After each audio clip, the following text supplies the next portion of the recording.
Greetings all, Shane Bruce, Restomod Daisy with yet another thrilling video here from the studios of the Restomod Development Facility. You know, kids, that I like making things to dink around with daisies. I'm not above making parts from scratch. I'm not above modifying parts. I'm not above breaking stuff, throwing it away, and not telling you about it. But in the viewership, there's other folks with my same problem. One of these guys, Rex Wasaki, who goes by the acronym of T-Rex over at the $15 Daisy thread on the High Road Forum, is a prolific builder. He dinks around with these as much as I do. And he sent me a tool that he built for specialized dinking on top feed daisies of dubious vintages. Let's take a look at what he's got.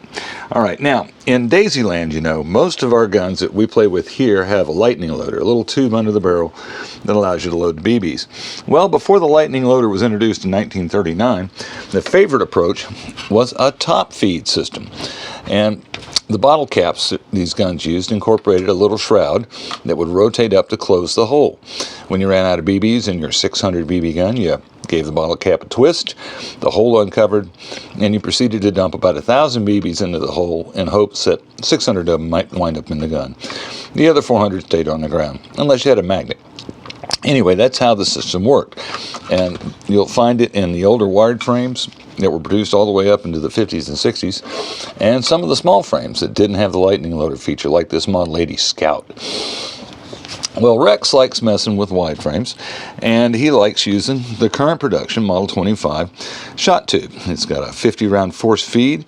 It's got a seamless barrel that doesn't have any air loss in it, and it also has a muzzle crown, which usually adds a little speed to your BB, a little accuracy to the results of shooting the BB. But Rex didn't like the fact that when he put one of these in his gun, he wound up with a hole in a barrel shroud that all kinds of crap could fall into and foul the chamber and cause problems in installing and extracting the Model 25 shot tube, because it has to be pulled out every time you want to reload it. We know this from other videos. So unlike the rest of us, you know, which probably would have come to a solution with a piece of blue tape, Rex decided he needed to build something to go in there. And that led to the development of this little jewel. Look at that. It's a stainless steel shim that has had a dimple formed in it, and then it has been mandrel formed so that it will fit, watch this, down inside the barrel shroud. Now, you install it by pushing it back, pushing it back, pushing it back, until you get to the point where you can fiddle it in place with a fingernail or a thumbnail. There we go. Now, the port is covered. Fresh. Now, they're extractable as well, but that's a process I'm not going to show you because it really is a pain. Anyway, now that that's installed, when you put your Model 25 shot tube into your top feed Daisy, there's no hole, no trash. And obviously, you can take it in, you can put it in, take it out, put it in, take it out, to your heart's content, knowing that your barrel shroud is impervious to foreign debris while in the act of firing. Nice. Well, I was impressed as hell with that, but I was really impressed when Rex sent me the tool that he uses to make this stuff. Now, the stock material is about a .015 thick stainless steel that he got from a recycled cookie sheet at a local thrift shop in his area. To utilize it, you have these two plates and this little guy here. This is actually the forming tool that puts the dimple in place.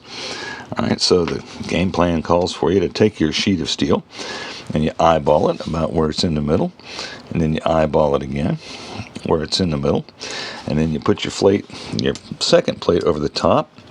Take one of the two 1/4-20 nuts, or excuse me, bolts that he's utilized. Screw that together. Now, I like to do things as precisely as I can without getting too carried away. So what I do is when I get this centered up where it looks to be in the middle of the plate and where the tabs are an equal distance apart, then you can snug it down and do a quick check with a micro to make sure that your tabs are equivalent on either side. Although I think if you were off one way or the other, it wouldn't be that big a deal. So as I recall, this was I think .35. little bit off. And it doesn't look like we're square either. So we're going to loosen this up just a touch. And we're going to square up this piece of sheet steel. So that looks better. Yep. And we're going to double check our dimensions on that side. And that side, that looks, I believe, to be close enough for government work. Or close enough for Restomod work. Then we're going to snug her down real good. Now we're going to make some noise because we're going to take our forming tool. We're going to put it in our forming tool hole. And we're going to bang. This is the fun part. And we're going to hit it. We're going to rotate it as we hit it to make sure that our dimple is dimple-ish. Oh.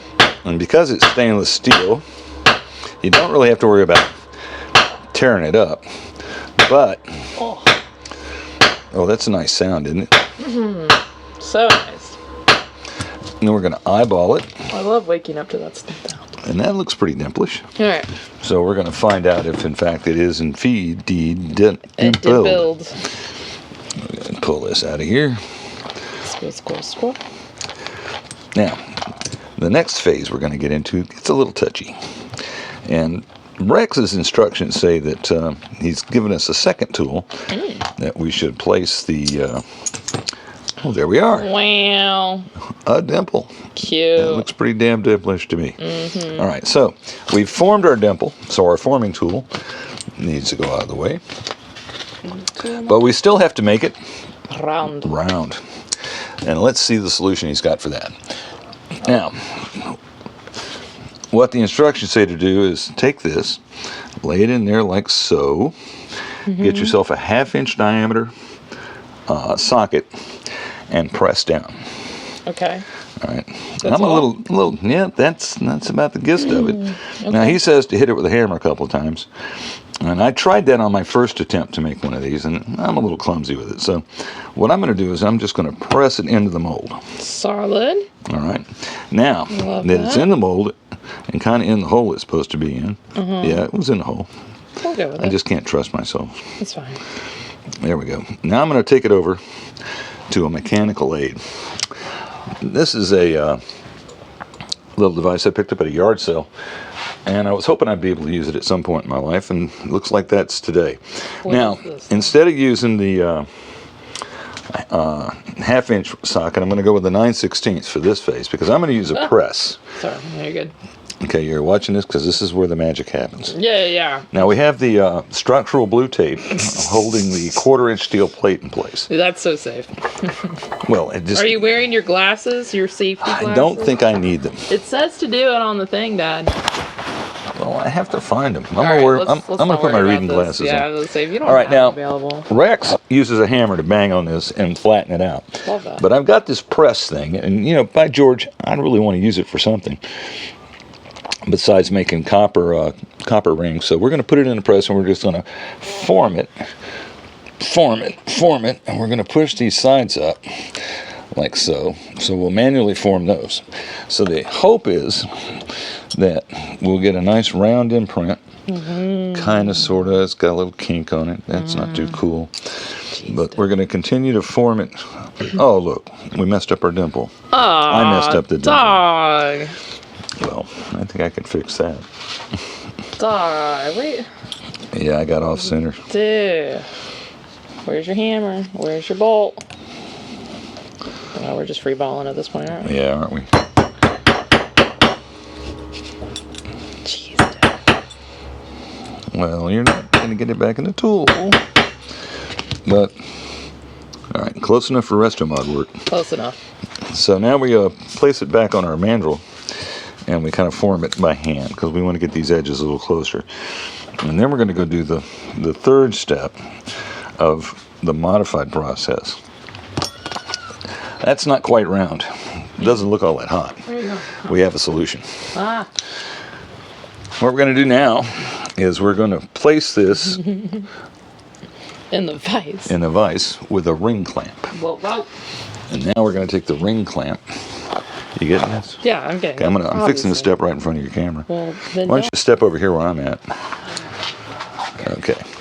Now, we've got the dimple free. We're not going to dent it again, but we are going to tighten this down and force this steel to conform to this socket. All right, so we got the top one done. Now we're going to put the bottom one done. We're going to put the top one on, and we're going to use the ring power. Power of the ring. Power of the ring to squeeze this steel down as good as we can, best we can, to get to a product that's usable for the intended purpose. There we go. Yeah, I think that probably will do it. That's about gorilla tight. Our dimple is Dimpling? well, yeah, but it, Wow, it's a flawed dimple now. You've really just undimpled the dimple. Poor thing. All right, so we got that out. We take this ring clamp off. Clamp to clamp.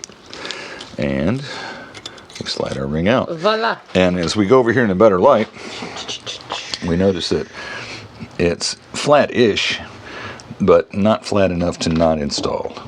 It's basically a match with the original. Nice. With the flawed dimple. At last, what can I do?